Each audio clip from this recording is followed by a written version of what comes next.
गोरा रंग, तीखे नैन नक्श, लंबा कद, हैंडसम स्टाइलिश वो एक्टर जो फिल्मी दुनिया में कदम रखने से पहले एक फेमस मॉडल बन चुका था, जिसके होठों पर हमेशा एक रहस्यमयी मुस्कान और आंखों में शरारत दिखाई देती थी। उनकी लोकप्रियता का आलम ये था कि ये 70 की दशक में सबसे ज़्यादा फीस लेने वाले एक्टर्स में शुमार थे। अब तक आप समझ गए होंगे कि आखिर हम किसकी बात कर रहे हैं।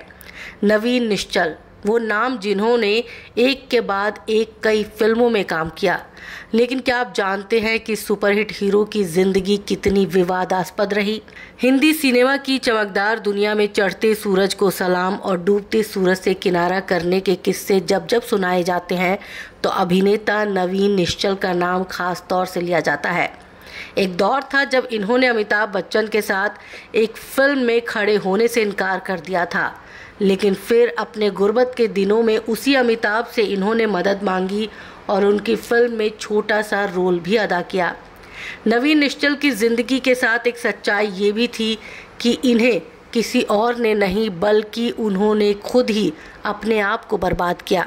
अपनी ज़िंदगी को तबाह करने और उसका खामियाजा भुगतने का ज़्यादातर श्रेय इन्हें खुद ही दिया जाता है। इनकी प्रोफेशनल ज़िंदगी के साथ साथ इनकी पर्सनल लाइफ भी काफ़ी विवादों में रही। क्या आप जानते हैं इन्होंने जिस प्रेमिका के लिए अपनी पत्नी को छोड़ा था, उसी प्रेमिका ने इन्हें छोड़कर किसी और के साथ अपना घर बसा लिया था। 18 मार्च 1946 को नवीन निश्चल का जन्म लाहौर में एक बंगाली परिवार में हुआ।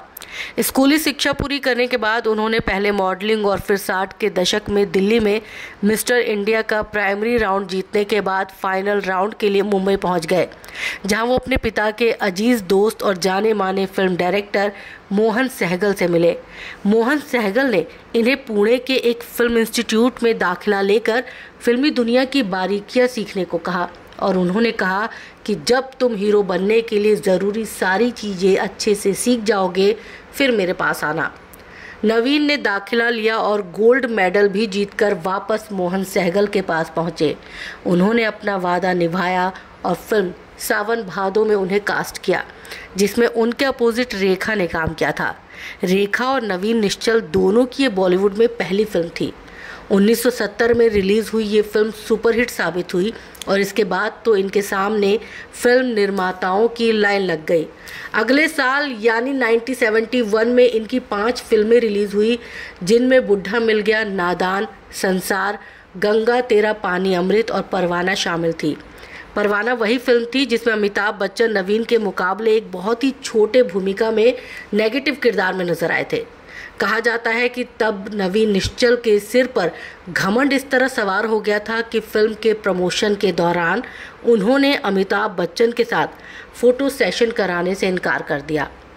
गुलजार ने बतौर निर्देशक जब अपनी पहली फिल्म मेरे अपने की तैयारी शुरू की थी तो उनकी पहली पसंद नवीन थे।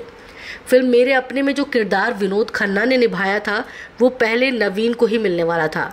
इसी तरह मनोज कुमार की सुपरहिट फिल्म रोटी कपड़ा और मकान और दीवार में जो किरदार शशि कपूर ने निभाए वो भी पहले नवीन निश्चल को ऑफर हुए, लेकिन इन दोनों फिल्मों में अमिताभ बच्चन भी थे। अहंकार में डूबे नवीन निश्चल उन्हें बहुत छोटे कलाकार मानते थे, इसलिए नवीन ने इन फिल्मों में अभिनय करने से मना कर दिया। लेकिन जब ये फिल्में रिलीज हुई और सुपरहिट साबित हुई तो नवीन निश्चल को बहुत पछतावा हुआ। नवीन निश्चल ने जितनी रफ्तार से फिल्मी जगत में अपनी पहचान बनाई उतनी ही जल्दी शोहरत उन्हें छोड़कर जाने लगी। साथ ही कलाकारों की रिस्पेक्ट नहीं करना, शूटिंग के वक्त तरह तरह के नखरे, गलत आदतें, नशा करना, फिल्म निर्माताओं के निर्देशों को तवज्जो न देना, ये सब उन्हीं पर भारी पड़ने लगा। मीडिया रिपोर्ट की माने तो नवीन निश्चल की जिंदगी में कई औरतों का आना जाना लगा रहा।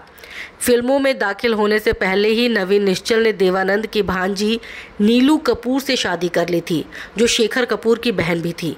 कहते इस कारण ही उनका देवानंद की परिवार से करीबी रिश्ता भी बन गया, लेकिन जल्द ही ये सब बदलने लगा।